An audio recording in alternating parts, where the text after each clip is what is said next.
Hi, everybody. I am Miss Barbara, and I am glad to be with you today to share our lesson. Um, so we're moving into a new unit starting with this week, and the unit is called How We Behave. And the teaching materials start out this unit by saying, the Jesus of the scriptures was a man of action. And basically, it goes on to talk about how Jesus did not just, wish for good for people, but that he put into action what mattered for people, what would be helpful and loving for people. And so over the next few weeks, we're going to learn about people who have demonstrated this same thing in their lives, and we're going to talk about how we can demonstrate that same action in our lives, action to showing love, action to helping people. So our affirmation for this week is, what I believe in my heart is what I show in my actions. Will you say that with me 2 more times? What I believe in my heart is what I show in my actions. What I believe in my heart is what I show in my actions. So keep that in mind as we start our lesson. I'm just going to go right to the story, and then we will talk about some questions. So here we go. This is a story of Clara Barton. It was a hot summer day in a small town in Colorado.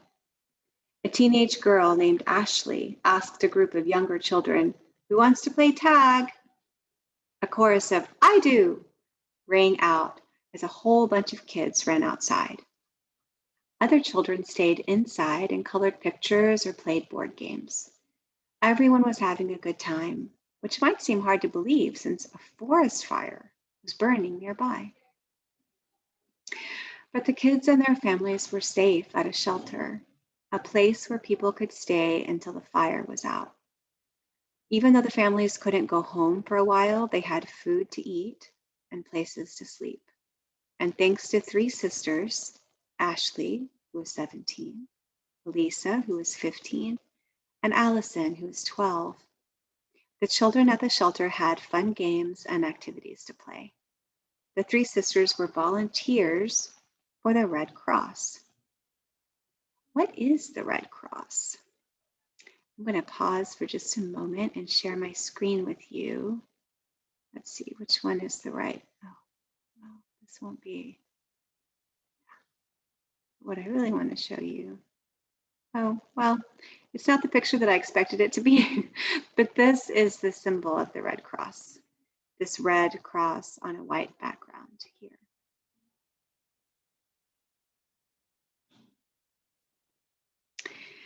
So the Red Cross is an organization that helps people stay safe and healthy. Allison learned about the Red Cross when she was just a little girl, and instead of playing house or school like the rest of her friends, she played Red Cross. Her mother said she would sign people in when they came into the kitchen, ask people to volunteer, and pretend that she was in a Red Cross shelter. In a way, Allison was just like Clara Barton, the person who started the Red Cross in America over 130 years ago. Clara liked to help people too. When her brother was badly hurt in a farm accident, Clara stayed home from school to take care of him. She was only 11 years old, but she nursed him for 2 years until he was well again. When Clara was older, the American Civil War started. She knew that the soldiers were suffering and she wanted to help them. She didn't take sides. She wanted to help all of the soldiers. So she asked herself, what do the soldiers need? How can I comfort them? She found out that the soldiers needed basic things like food, medicine, and clothes. Clara was determined to get them the supplies they needed, and she finally got permission to go to them on the battlefield. She brought them bread, canned vegetables, bandages, combs, clean shirts, handkerchiefs, and blankets. When a soldier was wounded, Clara would do what she could to help him. She rode on the horse-drawn wagons right to where the fighting was, which was a very brave thing for her to do. She said, "While our soldiers can stand and fight, I can feed and nurse them. I can stand and feed and nurse them." The soldiers were so grateful for her help that they called her the angel of the battlefield. After the war, Clara went to Europe and found out about an organization called the International Red Cross. They were doing exactly what she had done, helping soldiers. But Clara realized that it wasn't just soldiers who needed help and supplies. There were other times when ordinary people needed food, clothing, and shelter too, such as when there was a fire, flood, or tornado. Clara came back to the United States ready to convince Americans that there were lots of ways they could help one another. At first, not very many people listened to her, but she didn't give up. Finally, after 8 years, the American National Red Cross was formed. Today, when people want to comfort others, they can join the Red Cross. There are over 500,000 Red Cross volunteers all over the United States. They don't get paid to help. They do it because they want to help others. There's even a junior Red Cross for young people. Ashley, Elisa, and Allison were all trained to be babysitters by the Red Cross. The girls say that they like helping people, and Ashley adds, "It's a lot of fun." There are many other organizations like the Salvation Army or Doctors Without Borders that people can volunteer for as well. Opportunities for helping others are abundant in this world and can be as simple as comforting a friend. I love that sentence. Opportunities for others are abundant in this world. It's true. So let's talk about Clara for a minute. From age 11, she devoted her life to bringing care and comfort to others. Does hearing her story make you want to find ways to help others? What are ways that you can help people feel better? It is an inspiring story, isn't it? She was so brave, so brave.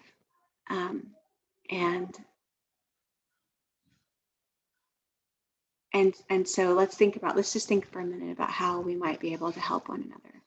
When I was preparing for this lesson today, I thought of a couple of examples, and one of them was kind of big, and one of them was pretty small, but they both mattered a lot to me. Times when people helped me recently. Like, if you remember when we had that crazy snowstorm a few months ago, I needed to get some medicine to somebody in my family, and it was impossible to drive. And I really wanted to get this medicine to them, right? And a neighbor with a big truck and somebody who had some experience driving in that crazy weather, but who didn't know me though, I put up a message on an app, and a neighbor came within 5 minutes. A neighbor came and said, "I'll help you get those supplies to the person that needs them." So that was a really big one, and makes me choke up a little bit just thinking about it. Then earlier today, there was another one, which was like I was working and I had been, it's been a long work day, and I was kind of like rubbing my shoulders and just feeling like some tension. And my daughter came to me and she started giving me a massage, a shoulder massage. She didn't stay long. She didn't need to. It was just a very sweet thing that she did, to say, "I see that you look uncomfortable, and I love you, and I want to do this thing to help you." It was a small gesture, but it meant so much in that moment. It kind of made my day. It was very sweet. So those are the examples that come to mind in my life. I wonder if you have any that come to mind for you. Ways that we can help people feel better. Okay, our next question is, Clara believed that all people are equal no matter their color, race, age, or gender. Jesus saw God in all people. Do you feel that all people should be equal? Part of the teaching materials for today, it's really interesting, and I don't want to take the whole time to read the whole story to you, but it talks about how Jesus helped. There's a particular story in the Bible where he helps someone who most people that he was around, and even him a little bit, felt like maybe at the beginning didn't deserve to be helped because she was a foreigner. And that he, in talking with her, he seemed to have make a discovery that this person is worthy of help, even though she's different.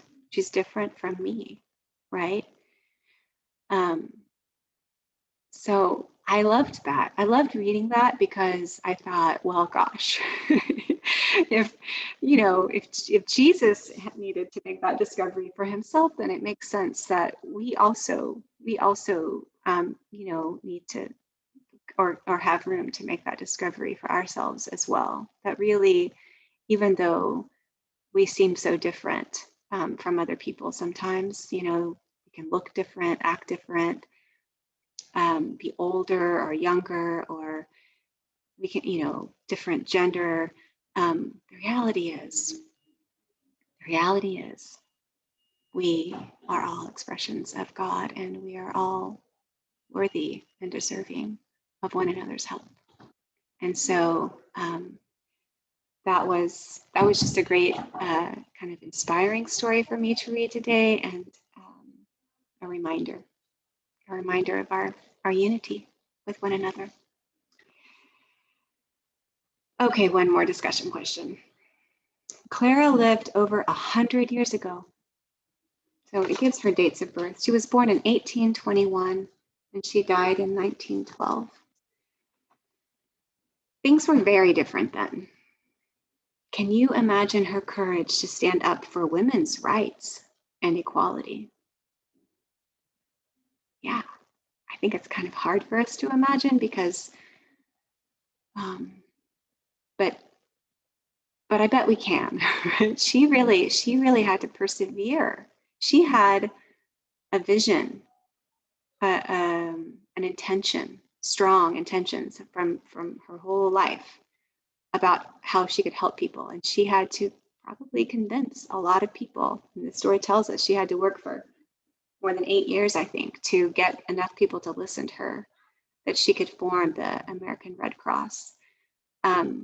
She had to really stick with it, and she had to talk to a lot of people who didn't want to hear, didn't really take her very seriously, probably because she was a woman.